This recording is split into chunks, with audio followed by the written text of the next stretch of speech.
Good morning, Wise Tribe, and welcome to Anju Asks. Today we're at Incontact Counselling and Training, and we're talking about a very sensitive topic this morning. We're talking about deliberate self-harm and specifically cutting. And some of the topics that we'll be touching on are leaning towards non-suicidal self-injury. So I just want to let people know that it could be a trigger for some people. It is a sensitive topic, but it's a really important one. So I'm here today to talk with Fiona and Artie. Thanks so much for joining us and talking to us about this. So maybe we can just start really at the top. Yes. What constitutes self-harm?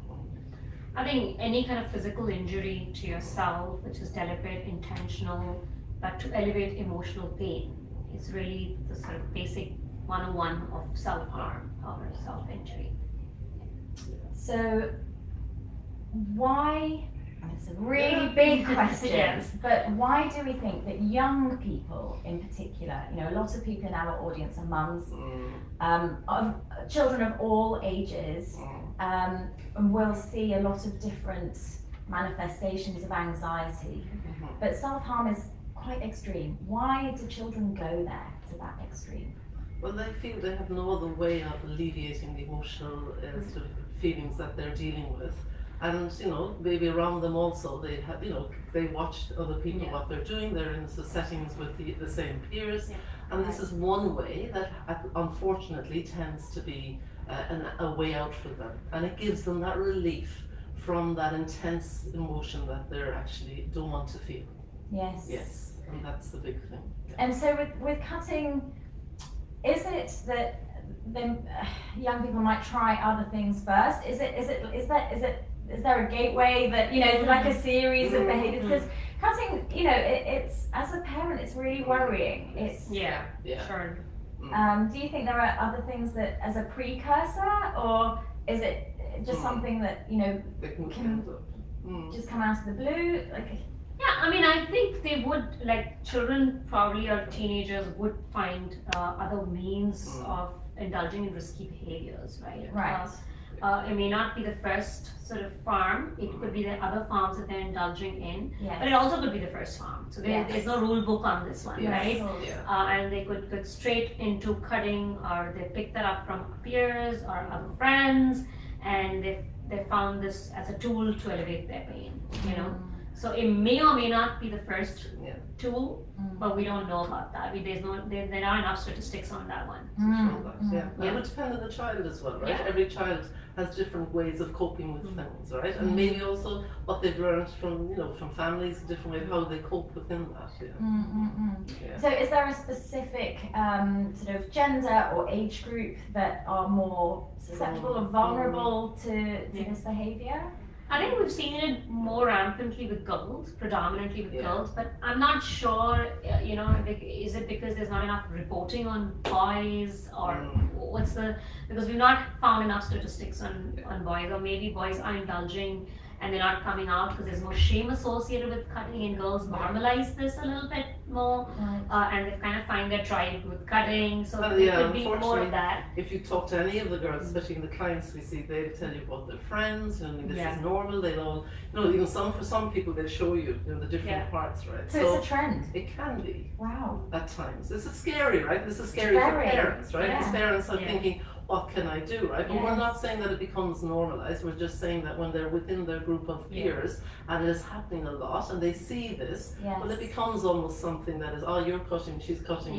That's what we're sort of dealing with. It becomes normal to try and see, as it was perhaps with our generation to try a cigarette. Exactly. It's something that we want, our teenagers, their role is to push boundaries. Parents' role is to put in boundaries, right? They're always going to try things. We can't stop that, right? But we'd hope we'd have them in a place where they'd have enough tools to be able to do different, to alleviate their pain in different ways.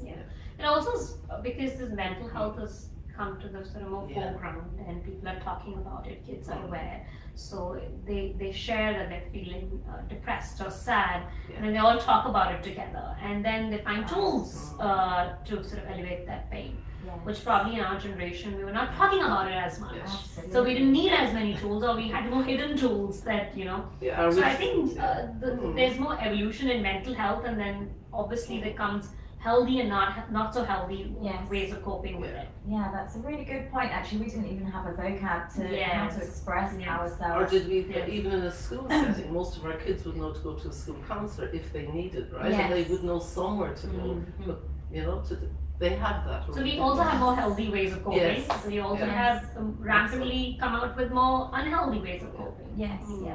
Okay, so let's dive a little bit more deeply into the psychology of why young people do it. What do they feel, and what are they getting from it that they're not getting from any other way of dealing with it? I think there's certain euphoria associated with cutting, right? When you feel it's, I associate cutting with some sort of panic, right? You're feeling panicky, and there's also physiological response, because you may not see it as obviously as a panic attack, but you're feeling it in your body. There are thoughts that you're sort of ruminating about yourself. I'm not good enough. I don't look good. I'm not pretty enough. You know, all those kind of thoughts that you know, at that sort of age group would I typically have. And you want to elevate that, so you cut so that you feel the euphoria. So it's kind of a distraction tool, Right. you know. And so that's predominantly the reason. But of course, then we can define the reasons between psychological, which is self-worth and not having enough attachment issues, you know, sort of attachment issues with family of origin, bullying, you know, sort of body image, which is a big one at this stage. Yes. Because if you look at the age group, it's 13 to 16, and at this stage where you start finding identity, your competence, and in different areas, and how attractive you look to how good you are academically, right? So that all of that comes into and play. how much you belong in that group, right? Yes. You're talking about being in the popular group, wanting to belong, right? Yes. Our kids have to deal with that on a daily basis. Yes. Yeah. And sometimes, as Archie said, it's so difficult to do that, and they start doing the cutting. Yeah. That's fine when it starts, right? Yes. But then it doesn't give them the same sort of payment back, so they have to start again. So we've seen almost like taking a drink of something, then you have to increase it. Your You have to make a bit more. tolerance. Yeah, and that's when we have to get more worried as to there is more probability that they can really do some injury to themselves. Yes. Yes. And it's typically the first thing that we would you know, ask our clients, Mm.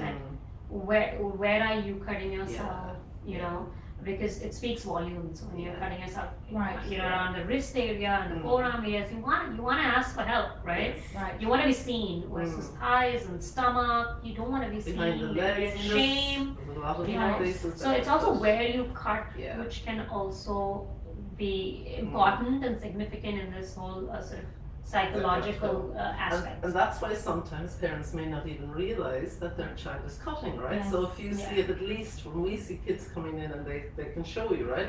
But what happens if your child is doing it somewhere that they are constantly, you know, wearing a long Covered up. It's covered up, right? Absolutely. And sometimes, you know, we were saying they may not want to tell you that. Why? Yes. Because they feel that, you know, you're coping really well. Because as parents, we often should give that impression that we can cope with anything. Yes. You know, and so I think You that's don't want to show that No. you're cracking as a Exactly. parent, And you're as out of parents today, control. we have a lot of issues to deal with, right? Yes. Not only are maybe we're working, we've got the family to run, and we've got our kids, Yeah. and there's a lot of stuff coming up, and maybe we're just moving on, right? And Yes. perhaps sometimes that can be a barrier as well, right? Yes. Unknowing to us, right? And it's difficult. Yeah, so that would come under the psychological, you know, you imitate ways, hidden ways of expressing pain because you've not learned How to the more constructive expressions, right?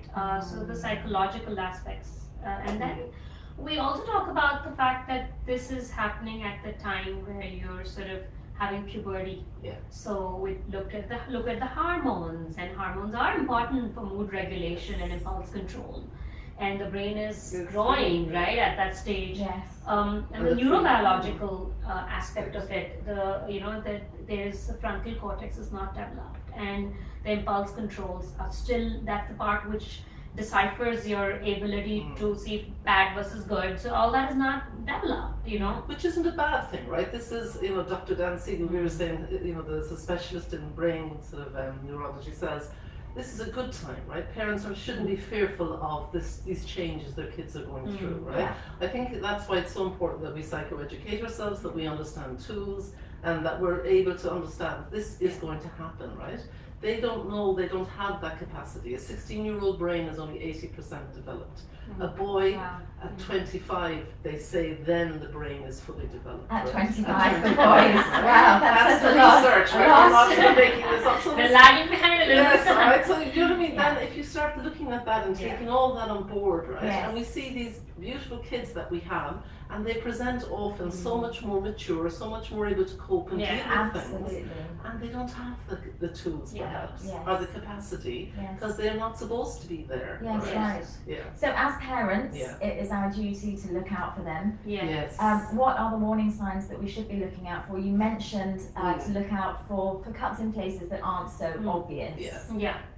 Difficult if they're a little It bit is older difficult, and yeah. you're not helping them shower and And dress And they don't them want and to things talk like to you, that. and they're closing the door, right? So we're Yes. just saying some of these signs may indicate, they may not necessarily, but perhaps they become more withdrawn. Yeah. Perhaps they're more moody. Yes. Perhaps you see them, you know, doing things, you know, that they don't normally do. They don't want to go out with their friends. They're staying in their room. They're wearing different clothes. There's a Yeah. shift, right? As we were talking about that Yeah. gut instinct.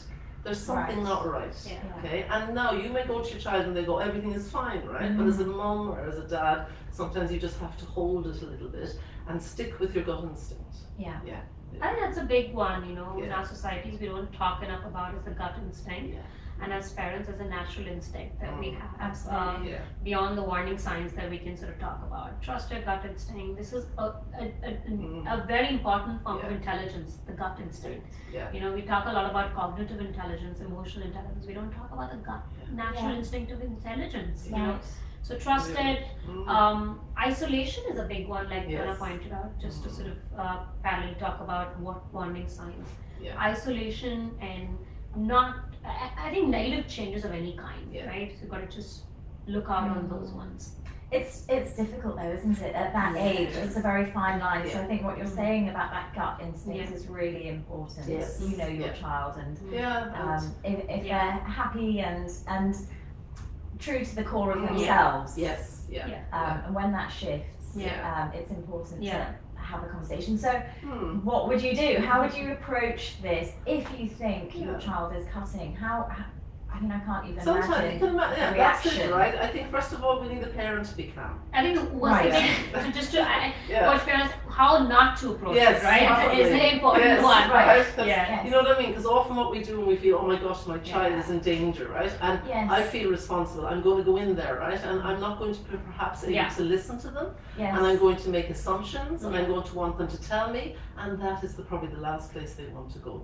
So Yeah. we have to sort of self-regulate ourselves, Ah. right?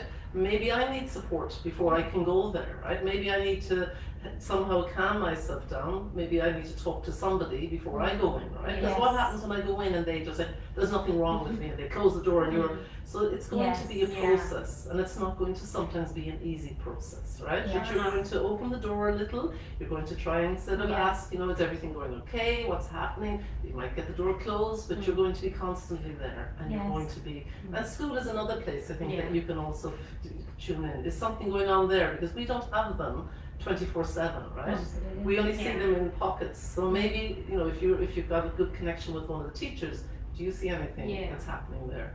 There's, You're not really the only one. Yeah. But yes, you're the Mm. primary one, the The most primary significant one, because Yes, you are the yeah. parent. Mm. Like I say to, you know, and I'm a mom too, we get angry, and anger is directly proportional to the fear that we are feeling, right? So fear and anger are related, and there's naturally a lot of fear with seeing a child cut yourself, right? Himself. And so I think we need to manage and mitigate that Yeah. fear before we have that conversation.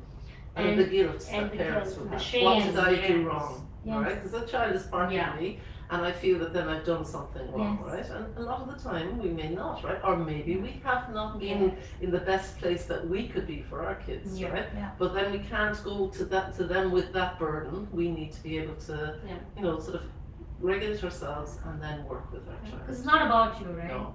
The important point is Yeah. it's not about you, so let's not make it about you, and let's really make it about the child. Yeah. So create a conducive environment, ask the most empathetic questions, Mm. do not punish the child Yes. for doing for this, cutting, yeah. that's very important. You create shame, which is Yeah. not what we want. Make them feel bad. Yeah, make them feel, create a systemic change, be reflective.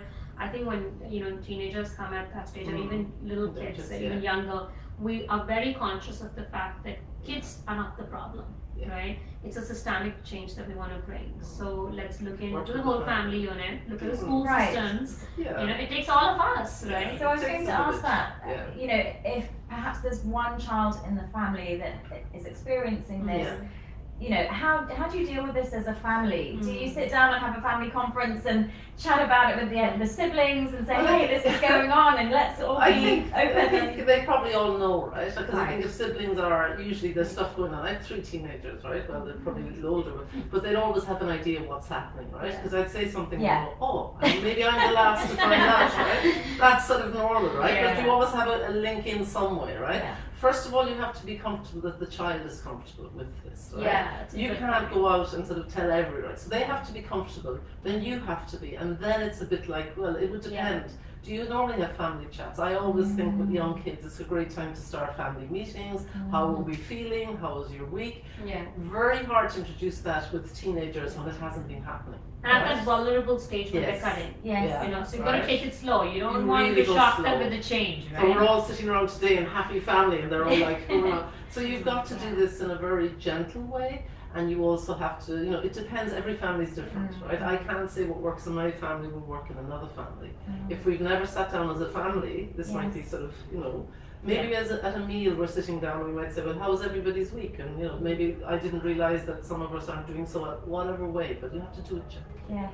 Yeah. Also the agency for that Yeah. that discussion of who needs to be No. disclosed this Yeah. to, right? And who Yeah. else can be involved needs to be with the child. Yes. Right? And so you've got to really empower the child by asking questions, what do you want? Yeah. Who else can we tell, right? Yes. Can we tell your brother or your sister? Are you comfortable? Can we all talk about it together? So let the agency be with the child, Yeah. the adolescent or the young adult. Yes, bringing it back to them. Yeah, because you don't want them. They're feeling isolated as it is, Yeah. right? We don't want to make it even harder Yeah. on them. Our idea is to bridge that, right? To help them, to get them help, get them support, and everybody benefits. Okay. So mentioning that help and support, Yes. for parents Yeah. and for children and Yes. young people, Yeah. what support and what mechanisms are there out there? What should people be doing? Yeah. Well, I think for young people, right? Number one, you can start at the school, right? Perhaps there's a counsellor that you can go there, Yes. right? A lot of kids go, no, they don't like going to see the counsellor or whatever, right? But you talk to them then, perhaps getting them somebody outside of the school, right? That they can go to. And somebody, I think, that gives support not only to the child, but to the parents as well. And I think often, because it brings up, it triggers in someone, Yeah, maybe me as a it does. mom, oh my gosh, my ability to mother, have I done something wrong, whatever. Yeah. So I need to also help regulate myself, right? And maybe then perhaps fathers may find this very difficult as well, Yes. right? They haven't been around maybe as much, maybe there's, so it's going to sort of have its trickle effect on a lot of the family. Yeah. But it's natural. I think if we can normalize that with parents and say, this is very normal, this happens to a lot of families, now the choice is, it's what do we do with Yes. it? Yeah. Not to I have call that it also shame. the repair effect, right? Yeah. I mean, sometimes we do things wrong. Yeah. I've done so many things as a parent wrong, right? I wish I could change them. But it's about repairing it, right? And being reflective of it. Yeah. And that's part of the conversation also when you just found out and if you did it wrong because you let the fear take over you, then it's important to go and repair it, right? And that's the key critical thing we as parents need to understand, that we can repair. We also have the agency to repair things for our child and for ourselves and how we did it. And so that's another important one. But you said how we can sort of mitigate this is also learning some responses during that panic time. The time when you're ruminating those negative thoughts. So coming up with alternative tools Yes. as a discussion, maybe with a therapist, maybe with your family. There are lots of breathing, mindfulness is a big Yes. one, right? Yes. Positive behaviors. Positive behavior. I Let's mean, distract you catch from. them, Yeah. And I think our kids have a lot more, because when you ask them, when they Yeah. come in here as clients, you'd say, what do you do? Well, these things help me. Alright? Right. But what often happens is they get so Yeah. caught up in the whole feeling they forget, right? Yeah. And I often say to them, we get them to check in, use your phone to help you, right? Because they use their phone, right? You can put things on the phone screen. Yes. What are the things I Yeah. can do, right? For some people they like to suck an ice cube, it helps to calm them down. Yes. Right. Somebody else to do some tapping. We do the Yes. butterfly Yeah, tapping yeah, and different yeah. things, right? Tap your feet, right? Yeah. Breathing, right? Breathing It is a was big meant one. Huge. Yeah. Yeah. Yeah. Breathing, because I think we don't realize that even with self-harming or self-injuring behaviors, you are panicking, Yes. right? And so your breath is Right. not in sync. Yeah. So at that point, coming up with a countdown, count from Yeah. 10 to close your eyes, count yourself down, all those things. Yeah. Because there's scientific research that when you contain your breathing, and breathing is really important, it clears out your flooding that's happening. Right. Yes. So that's what we want to do, right? At that point, Bring you're down flooding. the whole We call it physiology. flooding. Yeah. And physiologically, we want to control that. So there's a physiological control that needs to happen at that time. So one part of it is at that time when you're feeling that urge to cut yourself again, what can you do? Yes. What are alternative tools? Yes. And then of course the deeper aspects of what is causing Yes. it That's the and big working with the thing. root, Yeah. root What roots is of causing it, right? Yeah. And that's Yes, so they go hand in hand. Hand in It's hand, with yes. that behaviour Yeah. in the moment Yeah. and how to help how do I them. do that? But what is causing it? Yes, What's of underneath course. there? Yeah, and how to get that. And that takes time, right? And often what we find with kids, if we don't, as we said, if they don't get that help now, further down the line, we even had adults in our practice in their 30s and their 40s, and they're still suffering and they're still doing the same things, right? And I think now more than ever, as artists with mental health and people understanding, we see a lot more people coming now at a later stage. But we'd like to think that our kids would have those tools now, right? Because Yes. they're going through a difficult time. They're going to go into university. Yes. For a lot of us, they're going to be somewhere else. We'd like to Yes. think that they have that capacity now when they leave us Yes. to be able to look. It's Yeah. never going to be perfect, Yeah. but that they can call us, they can tell us, and that they have some tools. Yes. So it is really important to deal with that Yes. as Yeah. early as possible. Yeah. So that Yes. the root cause and Yeah. try and address that. Yeah. So that it doesn't emerge Yeah. or Later in your continue Yes. later. Yeah. It's almost like a Trauma- learned trauma will- response. yeah. Yeah. It's a learned response to Mm. manage pain. And you can carry that learned response. I mean, Yeah. it's not just only in that age band, right? We Mm. see a lot of 35, 40-year-olds Yeah. who are still cutting themselves because they haven't found alternative ways of managing that stress Yeah. or that pain, like we said. And like I say, pain is Yeah. painful. Yeah. And we do want to get rid of that pain. So these are the things that need to be managed at that stage. Yeah. Mhm. I think that's really important, and I think that's a great place to end our Mhm. discussion today, actually, Thank you. because Yeah. Mhm. we've kind of addressed the behaviours and Yes. also the underlying causes, and Yeah. it's important to do both of those Yes. hand in Yeah. hand, Yeah. and as early as Yeah, possible, really. And I think So, to say to parents that this is part of life today, It all right? is. But we can cope with it, right? But it is Yeah. scary. Yeah. We're all parents here. None of us want that, but then it's how we will approach that for our Yeah. children. Yeah. Great. Thank you Yeah. so Thank you. much. Thank you, so Anju. much. Yeah. Lovely Thank to talk you. to you. Thanks.